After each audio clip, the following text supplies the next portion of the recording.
Okay, let's go ahead and get started. Can everybody hear me okay on the, not too loud or too soft?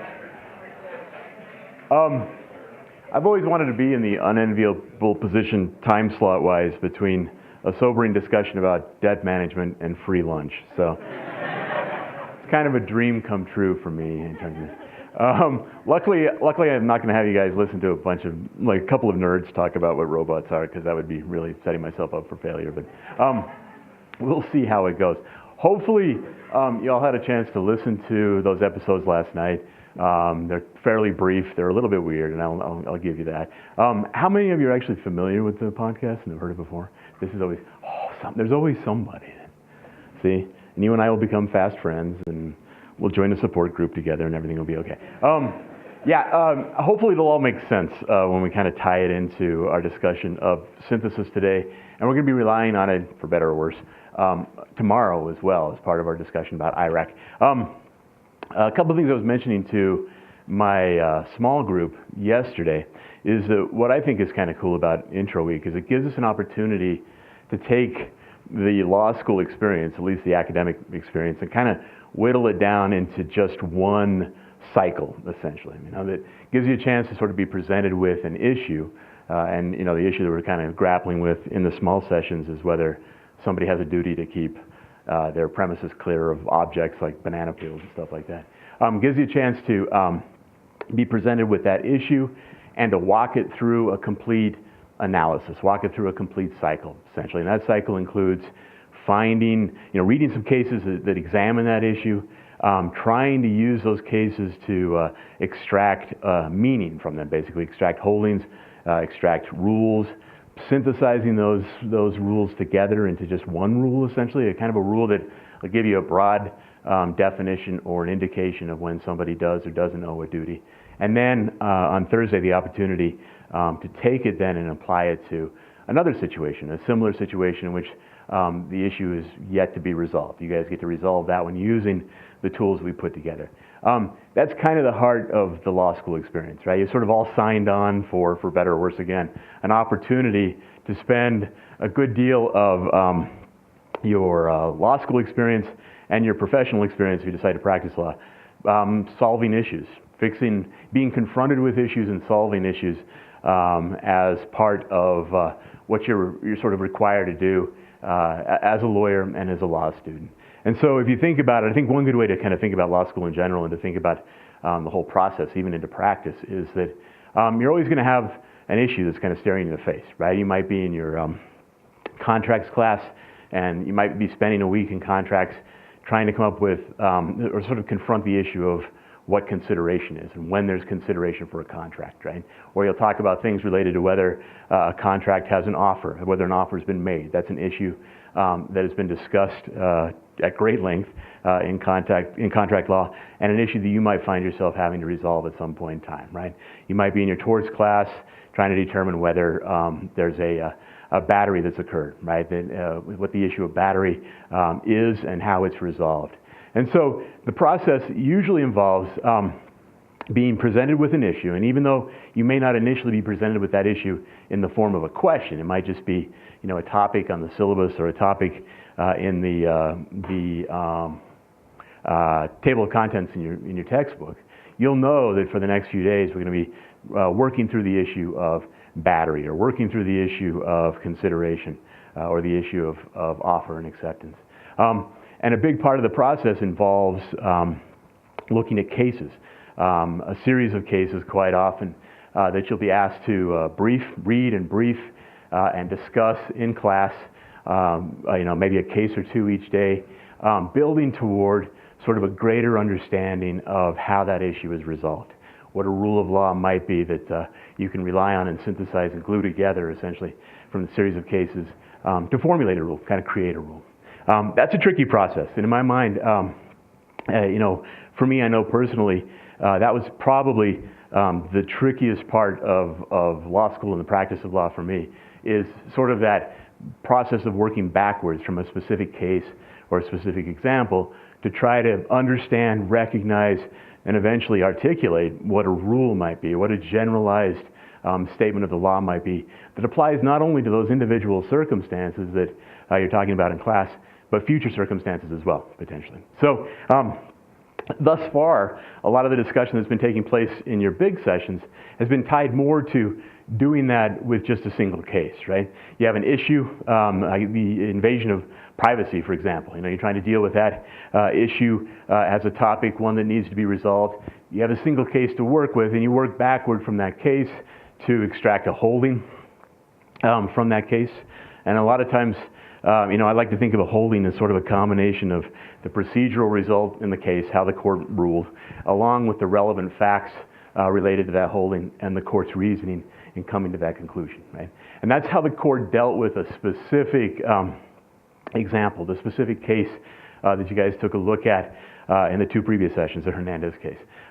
That's the conclusion that the court reached with respect to that particular issue and in that particular case. From that, too, there's a second thing that's happening. There's almost two things that are happening at once in a discussion about cases, and especially discussions that you're having in class. Is that on one level, you're having a specific discussion about a case and real parties and real issues. Sound like the People's Court for there just for a moment, but real issues, real parties, something that's trying to be resolved, and the court is trying to resolve in the context of a specific case. But at the same time, kind of floating around in the ether a little bit, is this idea that you're also speaking to broader concepts. You're sort of in the process of having that discussion, and in the process of reaching that conclusion, the court is not only addressing and resolving the issue that's before the court currently, but also potentially laying the groundwork for further similar issues, a resolution of further similar issues down the line. That's the part that can kind of be particularly confusing at times and difficult to grapple with. You find yourself, I think, in a law school class a lot of times not only having to figure out what the difference is between the language of a case and the law of a case, a single case, but above and beyond that, sort of what's happening along the side is that there's a rule that's being formed, a rule that's being sort of teased out of the specifics. And a lot of times that type of stuff is the kind of thing you might have to do more on your own through the process of outlining. Okay? If I were to attach one skill in law school that is related most, I think, to the other skill of synthesis, so the core skill of synthesis, and that's outlining. And I know that, early on we talk about briefing, and at some point in time we kind of segue into outlining. Outlining is a process of sort of synthesizing the briefs that you've created on a particular issue into a greater whole, sort of building a body of law. So with each case, you're sort of not only putting together and finding a holding, but you're also beginning to piece together a rule. Okay, like I mentioned, that's hard enough, right? We could spend several months just kind of working on that process alone. And as you've sort of grappled with the cases we presented with us so far, you're beginning, I think, to get a sense of how difficult it is to sort of distinguish what it is about the content of that case, the language of that case, that makes its way into the holding or becomes part of the rule, and what it is that sort of gets left out along the way. What becomes law and what's left behind is language. That in and of itself is tricky enough, right? What makes it even trickier, though, is if you look at a syllabus for a course, or you look at a table of contents for a book, it's rare that you're going to be asked to deal with just one case for each issue, right? In most cases, and I pulled this one last year off of, it's just a contracts syllabus for Professor Reinhardt's course. If you look, off to the side, if you look at it in terms of topic, right? Those topics are by and large just issues. The issue of mutual assent, the issue of consideration, as I mentioned there in 9499, right? If you kind of scroll over to the reading for each of those, consideration itself is probably going to have about 4, maybe 5 cases that you have to deal with in consideration. And so as those days go by, and that this week and next maybe we're talking about consideration, we're working on consideration, not only are you dealing with those cases individually, but behind that you're trying to synthesize those cases together into a broader whole that builds a rule for consideration. So the process as it plays out in class actually starts to look a little bit more like this, right? You read case 1, you extract that holding we were talking about, you come up with a piece of the rule, right? Next day, case 2. And the rule expands, okay? The holdings kind of remain independent of one another. You need to maybe at times synthesize holdings together, but we're going to save that for another day for sure. But as those cases are resolved and you discuss those cases, they're helping to form a broader rule. So with each new case, and the cases are chosen with this purpose in mind. It's not as if every case that's ever litigated in the world has an impact on the resulting rule or changes the rule in some way. But a lot of times in your textbooks, they'll choose cases that are chosen just for that very purpose, right? It's a case that challenges the existing rule in some way. It adds to it, carves out an exception perhaps, expands or retracts the rule in some way. So the rule will be changed by the process of reading those cases and extracting the holdings from the cases. Okay? Synthesis is that process, at least rule synthesis, is that process of gluing that rule together or formulating that rule. And like I mentioned, that in my mind is probably one of the trickier things you'll have to deal with. And at times, it's the kind of thing you're sort of confronted with as you outline sort of outside of class, right? Your job as a student is to extract the holdings and take from the discussion that's taking place in class your understanding of the holding, your understanding of the piece of the rule that sort of emerges from the specific case. But a lot of times you're in a position of weaving those rules together into a unified whole. And that, like I mentioned, is basically what outlining is all about, right? A lot of times when I work with students who have outlines that aren't quite getting it done, what I'll see more often than not is I'll see the issue listed at the top and then a series of cases underneath, right? And that's organizing. That's not really outlining.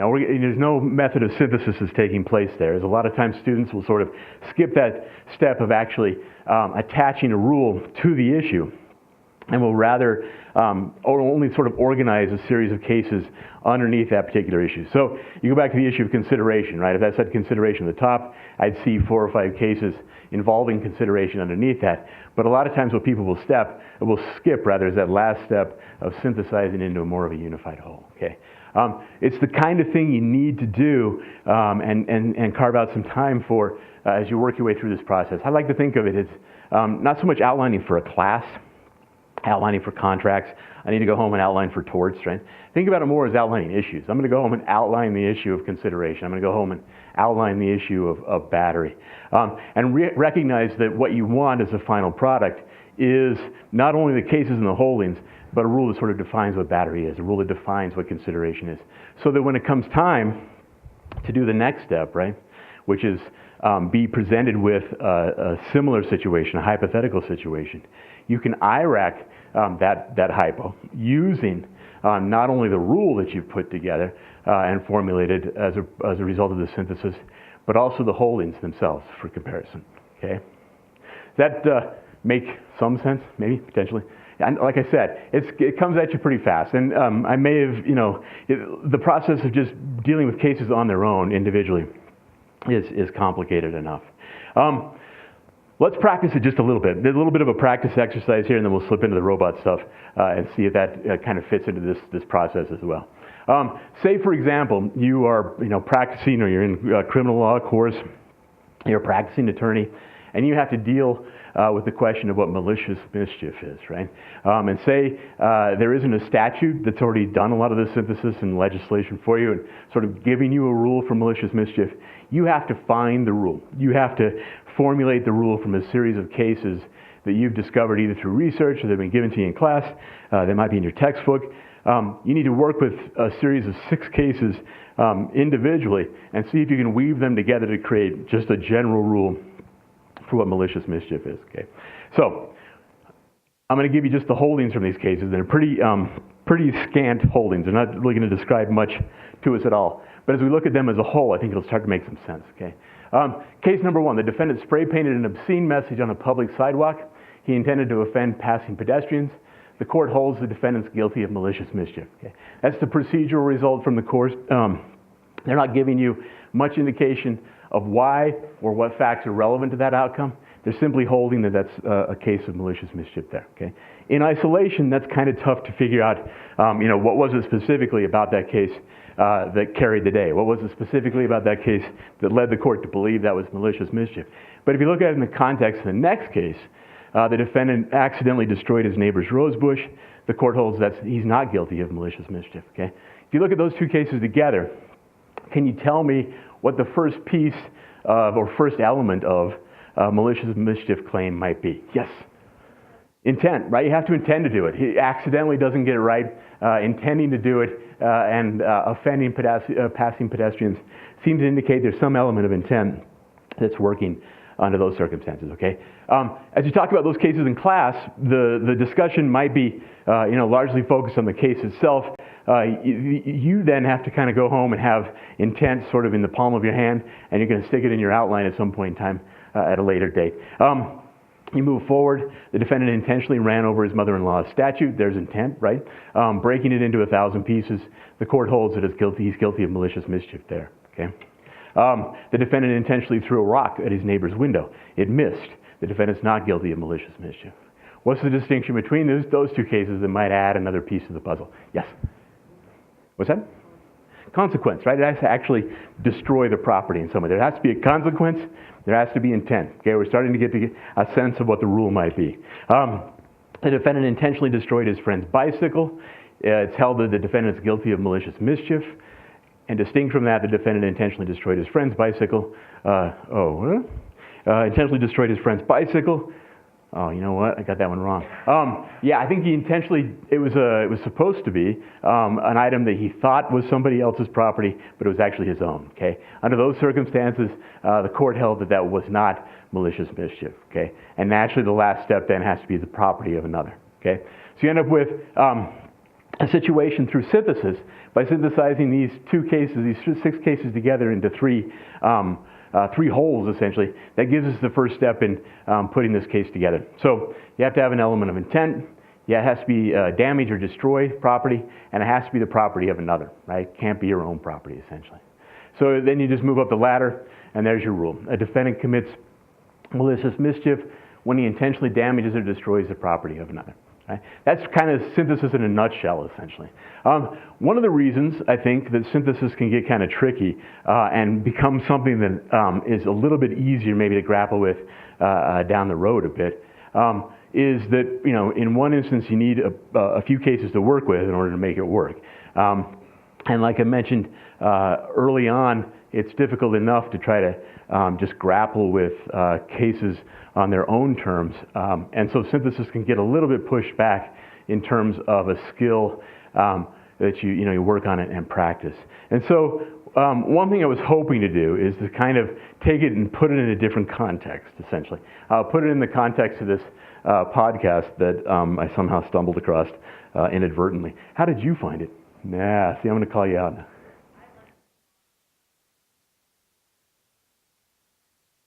Yeah. Are you hooked on it? Have you heard every episode? No. See, she's not like me.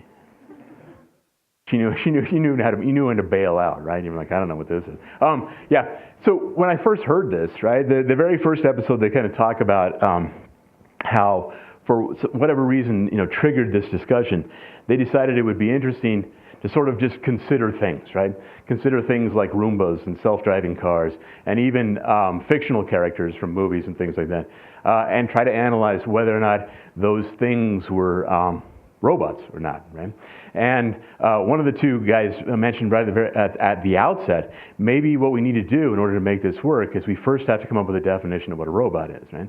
And the other guy was astounded and thought that was the most incredible thing anybody could say. How boring would a podcast be if you just came up with a definition in the first episode and then just spent subsequent episodes trying to just apply that definition to the set of facts, right? They thought the better approach would be to sort of come up with a definition, to sort of create a definition by example, by examining specific circumstances without ever really kind of presenting that definition to the listener, right? Going with maybe some general principles, some ideas, but never really having a firm definition, and maybe a definition that sort of evolves and grows over time, which in my mind is the perfect example of the case method, right? You hear about how law school professors are going to hide the ball. That's hiding the ball. What they're hiding from you is the result, right? The rule that you're trying to pull out, the black letter law that you're trying to discover from that.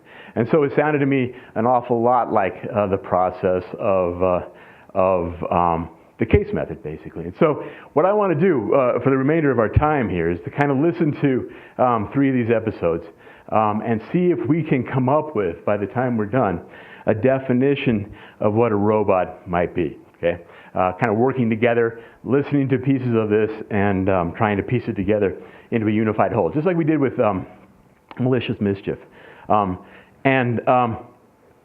One thing that kind of works in order to do that, I think that one of the reasons it's kind of hard to do in the context of cases sometimes is that the language of the case, the density, the facts, all that stuff is hard enough to grapple with without having to also determine what's going to be part of your rule or what part of your overall synthesis.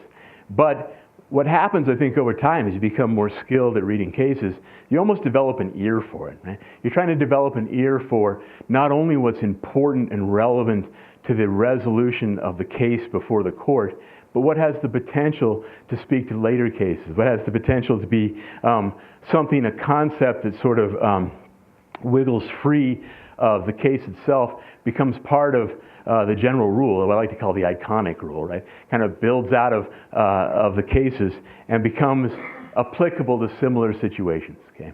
And so as we listen to these episodes, and they're fairly short, but they're a little weird at times, what I want you to do is, when you hear something that in your ear sounds like it's not only relevant to the resolution of whether a Roomba is a robot, right, but seems to have a broader, almost kind of conceptual application to future circumstances, which seems more fundamental to the question of what a robot is generally, not just a Roomba, not just a self-driving car, I want you to raise your hand. I will pause the podcast, and we'll have a discussion about what that thing is and why it is you think that it's potentially relevant going forward. Okay? Sound good? I can tell you're all really excited about this. You're all just chomping at the bit. Okay, let's go get lunch. No. Okay. A couple of things, before we dive in, it's important to know. This first one is about the self-driving car, which I have a picture of right here. Has anybody actually gone for a ride in a self-driving car? I thought you were going to raise your hand again. I was going to be really impressed. See, you're covering all the bases. It looks like this. I've never seen one. I've never been in one, basically. But they're becoming, I think, more and more popular. So just kind of a glimpse of what that is, essentially. They're what they say they are. They're self-driving. They're automated cars. And they drive themselves, basically. A couple of other things we referenced in the course of this first episode, too, that are important to get a glimpse for, especially, as I understand it, you guys are like the youngest class we've had in a while. Did Reyes tell you all those stats a minute ago? Yeah, so I need to make sure that you're familiar with the cultural references that pop up from time to time. Does everybody know David Hasselhoff? Right here? That's David Hasselhoff. Behind him is the car called KITT, right? And this is from the series Knight Rider, which I think was mid to late 80s on television, essentially. And similar to a self-driving car, that thing could drive itself too, but it had personality, and it was maybe a little bit more of its own thing. Let's call it that for the purposes of this discussion. So they are going to reference that. They're not going to talk about it too much, but it does come up as an example. The other thing that pops up is Johnny Car, right? A Johnny Car, basically, a Johnny Cab. And this is from the movie, I've now drawn a blank, Total Recall. The old version of Total Recall, not the new one. And again, just a film from the 80s. And that cab driver is actually welded into a cab. And the whole thing is also self-driving, right? You step in, you have a conversation with the cab driver, he drives you around. But it's all mechanical, and it's all part of an overall process. Those two examples come up as part of this discussion in determining whether or not, what it is that creates the pieces that would make for a robot versus non-robot. Okay? Keep that stuff in mind. I'm going to drop this down for a second so that I can actually play the episode for you. And like I said, if you get that signal, that kind of that your antenna basically really is like developing an antenna. If that antenna goes up and you say, that to me sounds like it's not only important in the context of this case, but later cases, raise your hand, I'll stop the podcast, we'll have a conversation, okay? Here we go. Robot or not, robot or not. Okay, so Google makes these self-driving cars, and they make decisions, and they move around. They drive on streets, and in a few years, they've got, and they even look like sort of like faces on the front with the headlights. Yes. They make decisions, okay? And he's kind of tossing that out there as a potential idea, okay? Why did that sort of jump out at you, the idea of making decisions?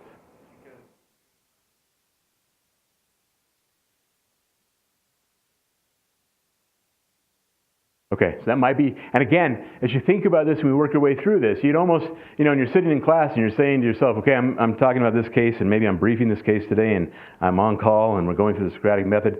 You're not only resolving the issue with respect to that, but you're putting these things on the back burner, right? You're saving these things for your outline at some point in time. That might be part of the overall puzzle with respect to what a robot is generally, okay? And stuff, and they know like where to go and how to like turn on their turn signal and make a left turn and stuff like that. Self-driving car, robot or not. You're creeping up to. I was talking to my wife about this podcast before we started it, and you're creeping up onto what is a. I'm sorry. I apologize to your wife for even bringing this ridiculous thing into her life. What is actually a difficult question, but I think the self-driving cars are a good way to creep up on that. I think this is an easier question. I'm going to say no on them. Okay, so they have computer intelligence of a sort. I mean, we can debate how intelligent they are. Yes. Okay. So there's almost two things going on there, right? It's like it's intelligence and computer intelligence as well, right? And again, that's what interpreting case is all about, is that part of this process, I mentioned kind of developing an antenna. Part of that is sort of having the judgment and even the confidence to say, I can read this language and I can find not only what's explicit in this language, but what's implicit in there as well, right? You don't want to go too crazy with it. It still has to be consistent with the reasoning behind the overall conclusion, and you still have to have a court, come with you on that ride. But part of this is finding sort of what's implicit in the meaning and seeing if I can make something of that that would help me kind of form a greater whole. So intelligence of some sort, right? Either computer intelligence or otherwise. Anybody have something else on that one? Yes. Earlier, they were talking about like the ability to decide to do things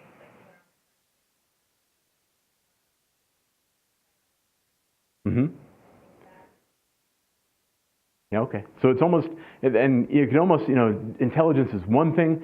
That might be, to a certain extent, something a little bit more broad than that, right? In terms of, I don't want to put any words in anybody's mouth just yet, but there might be something even beyond just making decisions about where to go, decisions with respect to its own physical self, maybe, in some way. Physical appearance as well. They move, so they're self-directed. They're moving in the world, which we can talk about some more about the idea of what's a computer versus a robot. So what makes a self-driving car not a robot? So it's kind of, we talked about kiosks before. It's kind of like the car doesn't go anywhere on its own. You have to get in and tell it where to go. And at that point, it's... Yes.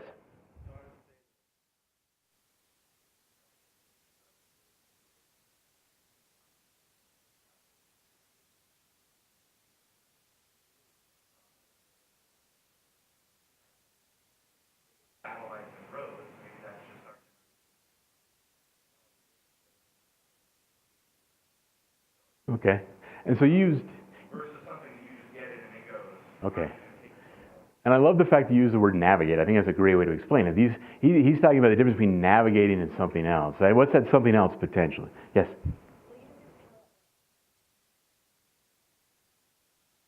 So okay. Yeah, and it's so you have to initiate it, you have to provide it with directions in some way. Sure, it can follow directions, but it doesn't have that extra something, right, that would distinguish it in some way. Yes? It's not autonomous, okay? And I think, and again, part of this process is we'll see, not only in the analysis is part of it, finding the language for it is an important part too, because you're going to try to condense this into sort of a shorter, pithy statement of a rule. And the difference between simply navigating and being autonomous, that's good language to kind of work with, in terms of not only language you're going to choose for your rule, but also language that would probably inform your analysis a little bit later on. If you were, to have as part of your rule that it's autonomous, and as you apply that rule to a new set of facts, you say that, unlike an autonomous entity, this entity is merely navigating. That would be a pretty swell answer when it's all said and done. It's a nice analysis of the difference between what makes it as a robot and what doesn't. More like, you start moving backwards like train, if you want to go future, monorail or whatever. You get in, you give it a destination, it takes you to and from the destination, but it is not self-directed in any way. Even though you're saying, oh, well, it decides when to stop and go and do its turn signal or whatever. It is just sort of performing the function of get from place A to place B, and you told it where A and B are. It's picking a route.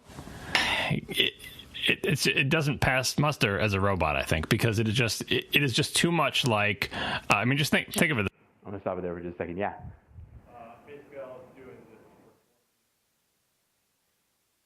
Do you think there's any distinction? Because I think what tripped him up there for a minute, where the other guy goes,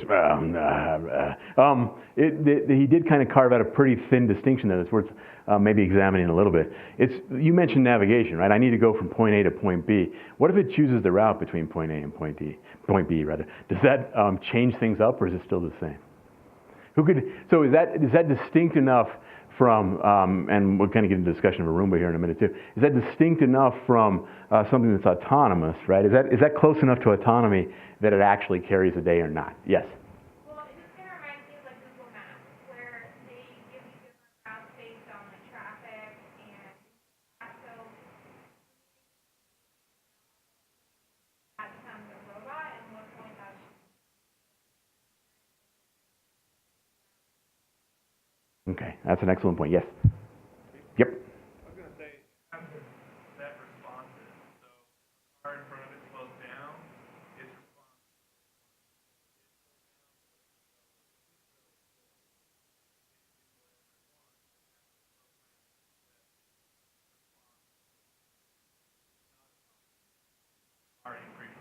So if you look at the two things you guys have mentioned, right? Say there are 5 routes between point A and point B, and maybe it examines those and responds to those. So the difference between responding to those routes and choosing a route, right? Maybe it's like, based on what I'm analyzing here, it looks like there's a lot of traffic this way, this way. It's not like it's taking the scenic route, right? Like, I'm just going to take you through.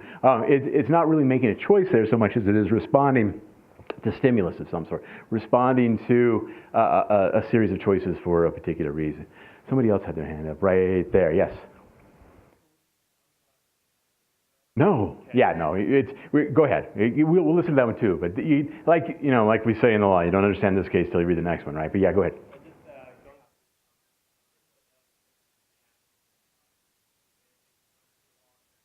Right.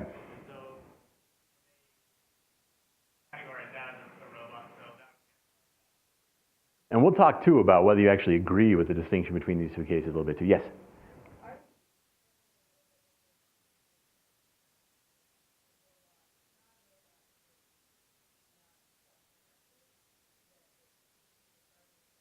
Yeah. You're going any robot.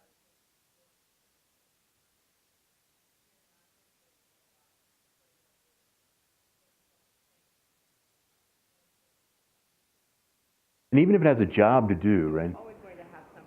Yeah, and it's a question, I think, of where that initiation starts. And we get into discussions about life and stuff like that. But if you create a robot with a job in mind, do you have to wake up every morning and tell that robot that today I need you to sweep this and do this, give it those, or does it simply do its job on a day? And it's very similar to the idea of choosing a route, right? I think this morning I'm going to sweep the floor as opposed to clean the table or something like that. But it's the question of who's actually initiating that process that matters. Yes. Sorry, the fans are so loud in here.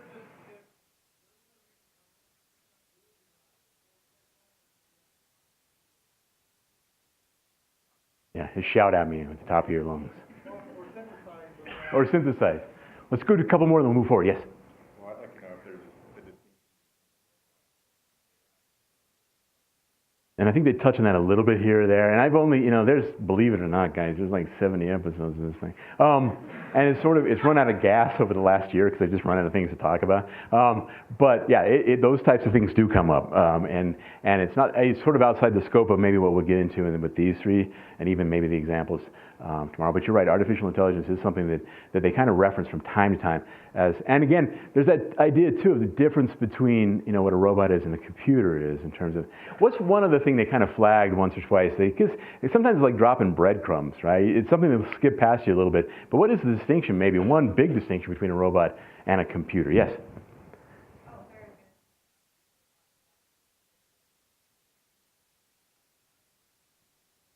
Yeah. Yeah. And you're getting into that integration idea, which I like a lot, which is kind of, I think they do pop up, but the idea of integration kind of comes in a little bit later as well, and we'll touch on that. What's one big difference between just that laptop sitting right there and a robot? Yeah. mobility. And mobility is one thing, they mention it from time to time. They kind of drop it in as an idea, but it is, a breadcrumb that you might have to pick up on. And that can happen too, in a case. It may be something, it's a passing reference. Courts try really hard to make sure that opinions are well vetted and well written so that nothing kind of slips by. But there's an opportunity from time to time to find something that was either, the court meant to state or not state that actually could have some potential going forward as well. Let's keep moving through this one, and then we'll kind of this way, you have a car that you're driving, right? But then you get cruise control, and now you don't have to have the gas; it just sticks at the speed you got. And now you get cruise control that's smart when it knows when it's going up and down hills, so it adjusts the throttle to maintain the speed, right? And so and now you get like a lane departure warning or like a radar control cruise control. So if it gets too close to the car in front of you, it slows down, but then it knows what speed you want it to go, and eventually it speeds up. Like all you're doing by increments, you're not slowly getting closer to robot. All you're doing is saying these are driver aids that are increasingly sophisticated, but all completely directed by the person. The car itself never attains a robothood. How is it possible for a self-driving car to become a robot, or is it not possible? That gets to the more difficult question, which is kit.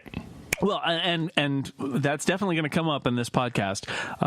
What about something like Johnny Cab, from which we've mentioned before? Hey man, I got 5 kids to feed, and that's about all I remember from the Johnny Cab scene. Well, I mean, it's like there's a there's the Johnny Cab, and there's a robot. There's like a robot arm. torso Right. inside the cab. So is it a robot driving a car? Is the robot the car? I assume, just for efficiency's sake, that the robot and the car are integrated, right? That it's not like a robot walks, opens the car door and gets in and drives a car. He is the car, but he's also a person. Is that just a front for a computer that you're telling, like a Google self-driving car with a better interface, a metal guy with a hat? I think we don't know enough about Johnny Cabs, because kind of like those rides at Disney World, it could be that is just a silly come-on to get you to climb into what is essentially a Google self-driving car. Or it could be that little robot torso is the brains behind the whole operation, and he is essentially driving a car around, and he is a robot whose job is to be a cabbie, whether or not his torso is welded to it. But we don't. And that kind of goes to your point that that say maybe he'd been created at some point in time, and his job is to be a cabbie, but he never checks in again, right? He's done at that point. He's got a life of his own. He's driving a cab and going home at night. And if that's the level of interaction between the human and the machine, basically, that might be the kind of thing that distinguishes it from something that needs to sort of boot up from time to time to check back in and get more direction along the way. That seems to be the kind of the distinction they're carving out here. Any other reference about that one? I think we might jump to the next one. Yeah.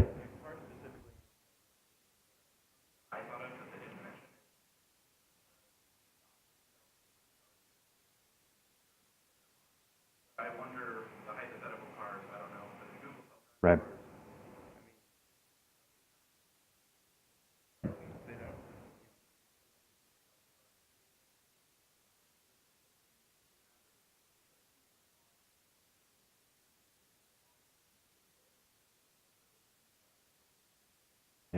And regardless too, part of this as well in terms of the synthesis process, regardless of whether or not the individual item satisfies the rule in some way, doesn't stop you from necessarily taking the concept and incorporating it. There has to, I think we could agree, there's got to be some degree of movement. There's got to be some degree of autonomy, right, involved in making a rollout. So regardless of whether the self-driving car meets that definition or whether Roomba meets that definition, that's part of the discussion you would have maybe as you analyze a new hypothetical. You sort of apply the holding and you try to analogize the next item to that one.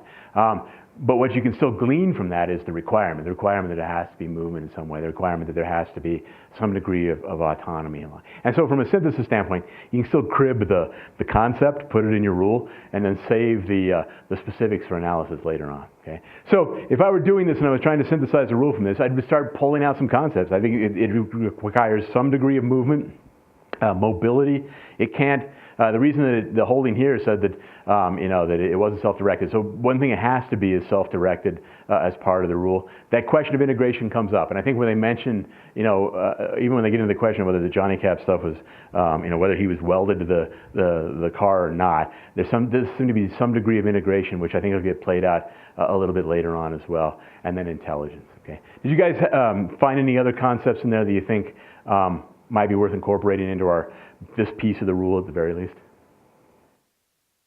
All right, let's move on to the Roomba. That's a Roomba, by the way. Anybody have a Roomba? I was staring at a Roomba at Costco the other day. I was actually going to buy one to see if I could test it out. Like $350 or something. Roomba's pretty expensive. So I didn't do it. But anyway, let's listen to the Roomba episode. Robot or not, robot or not. I was visiting friends in Scotland, and I discovered my dog's been dead for a couple of years, and we dropped something on the floor in the kitchen. And Robot or not, robot or not. I was visiting friends in Scotland, and I discovered at my feet in their kitchen a like a plastic circle attached to a charging cradle, and it was a Roomba. Which is famous. The company that makes the Roomba is called the iRobot. Isaac Asimov's estate, please call your lawyers. So is the Roomba a robot? Roomba is my usual example of like, what is the minimum bar for a robot? Because we talked about intelligence. A Roomba has not much. Like maybe a little bit more. Yes.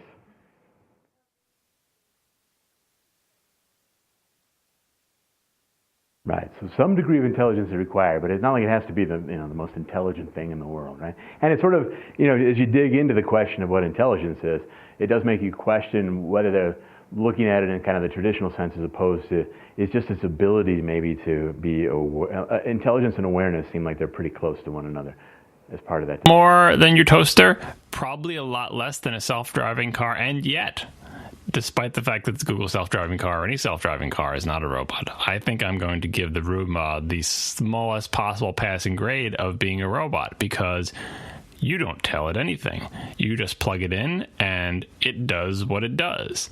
And you have pretty much no control over. Yes.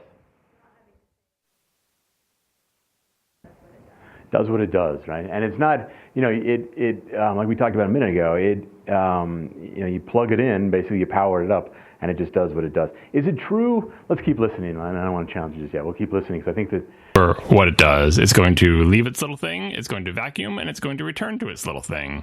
And you can't program your house. You just have to put up those little reflectors to tell it where not to go. Okay, let's talk about that. Yes.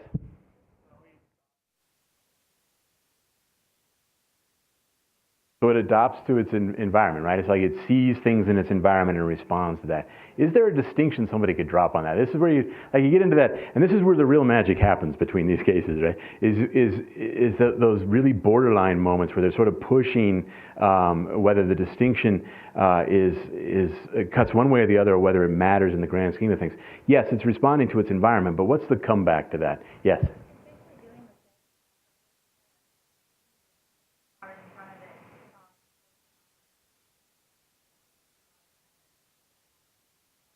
Exactly. Yes. Right. Right. So who created that environment, right? I decided where to put the little reflectors, and then it just responded to that. How different is that necessarily between getting in and saying I need to go to the airport versus like just gluing those things to your house and then it takes off? And is there a distinction in there, or are they the same? Yes. Yes.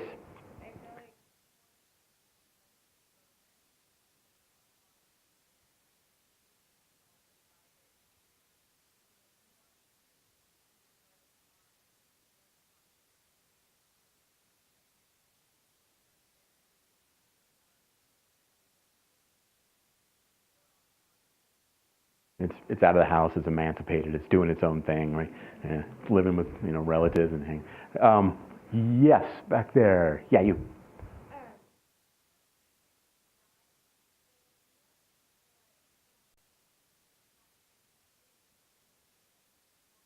Yeah.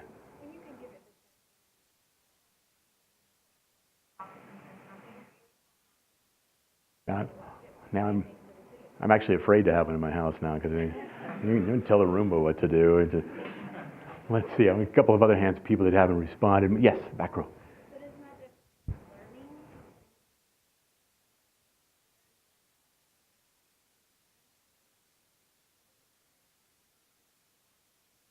Yeah, And learning becomes an issue in the next one too, right? That's the thing about it. There's always that vector. It's like pointing toward the next case, something that might, be dealt with at a later time, essentially. But it's your ability to recognize that. And again, we're not listening to these things in a vacuum. We've already listened to all three of them already, right? But it's your ability to sort of recognize that that idea gets floated. It doesn't get resolved, but it's that idea, that distinction between simply responding to some sensory devices in the house versus actually learning, that might, take it a little bit further from a robot standpoint. How many of you actually agree that the Roomba is different from the self-driving car? How many would you think that, let's try that again. How many think that that the Roomba is not a robot either? Let's put it that way. See? And how many of you think the Roomba is a robot? Okay, so those of you that don't think it's a robot, how are you analogizing this to the self-driving car such that they both kind of lose out from a robot standpoint? Yes? Yeah. Okay.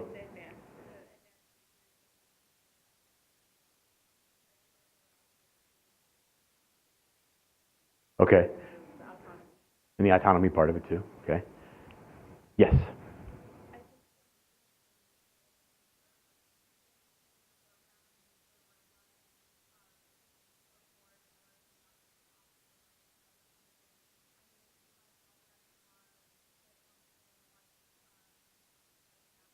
Uh-huh.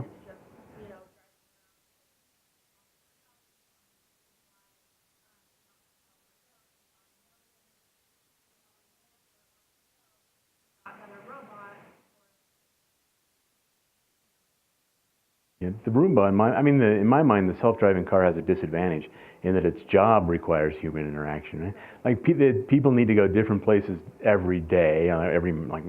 It's not like it's in a confined environment where it can simply just run the same route every day, essentially, right? And in that way, I'm a little less persuaded by the idea that just because one device requires interaction in order to get it done versus the other, I don't know if that necessarily tips the balance one way or the other. Yes?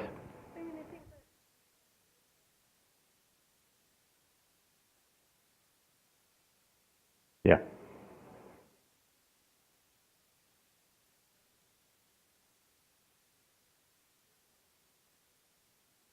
Yeah. The difference between an emancipated child and a needy child. Yes? But the Roomba can go in directions, where a self-driving car may have like X, Y, and Z. So it can go left a degree, right a degree. Nice. I like that a lot. So did you guys hear that? That is, not only is it responding to its environment, but it's choosing where to go next, right? It's like, whoops, there's a reflector, and it's not necessarily taking off from that reflector on a defined route. It's either hanging a left or a right or going backwards. Maybe it's making that decision, right? The way it responds to that and the direction it goes from that point is maybe enough self-directed that it distinguishes it from the self-driving car, which we would hope would choose some route that doesn't kill all of us. But it's going to maybe take its own choice until it bumps into something else. Okay? Anybody have a comeback for that? Yes? So one thing that I think is interesting about the Roombas as well is that they get stuck a lot. So you have It maps out its own room and then kind of chooses its own path in the room, but like the technology isn't well enough to like be able to figure out if the chair is pushed in or not. So it'll run into the chair that's pushed out. So it's just there bouncing off the. Figure out where it is. Yeah. Call your phone and be like, hey, I'm stuck. See? It knows enough to call your phone and say, I'm trapped, help me, I need money. Yeah. It's like a cleaning toddler. it's the cleaning toddler. Uh-huh. There yet, but it does have some. Yeah, and I think they mentioned that you have to kind of like situate the house. I mean, you have to clear stuff away so that it's not bumping into objects and chasing the cat and all that kind of stuff too. Let's do one or two more and then we'll move on. Yes?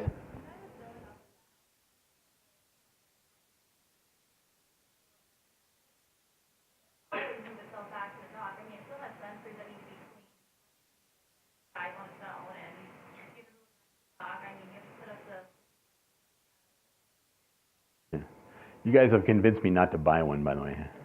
Especially the fact that I don't know what it's going to do. Like, don't tell the Roomba what to do. It's like, all right, let's move on because we're kind of running out of time. We'll go on to the next one. By the way, the entire discussion about dogs and stuff like that, what is that at the end of this episode?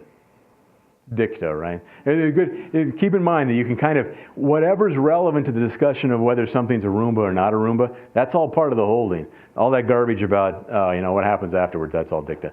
Robot or not, robot or not. So something you mentioned earlier, we talked a lot about virtual kind of things lately, but I want to throw you a little curveball. There's a news story recently about a group of scientists who have simulated a flatworm brain, which doesn't have very many neurons. It's like 300 neurons or something like that. It's an incredibly simple creature, but it's a living creature, and they have a simulation of the worm brain in a computer.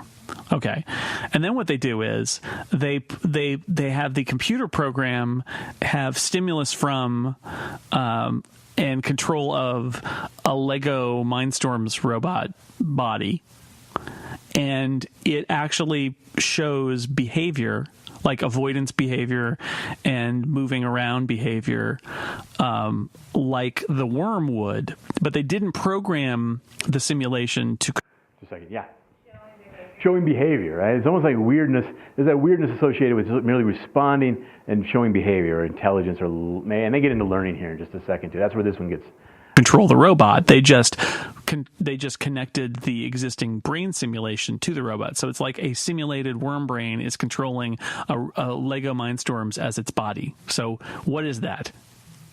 That's a robot, because it doesn't matter what the people writing the software cheated off of. Oh, we're going to do a computer model of the flatworm brain, but it doesn't matter. You have computer chips, you have a program that you wrote, a little neural network or whatever. You put all the software inside the hardware, and the hardware has sensors and wheels and stuff, and then you say, go ahead and be a robot, and it does stuff. And then you put something in front of it, and it goes... Yes. So yeah, and that's an interesting part of this too, is that mobility, and also it has to be mechanical, right? It has to be a combination of software and hardware. It's a computerized device. That's another thing that kind of gets lost along the way sometimes. Yes?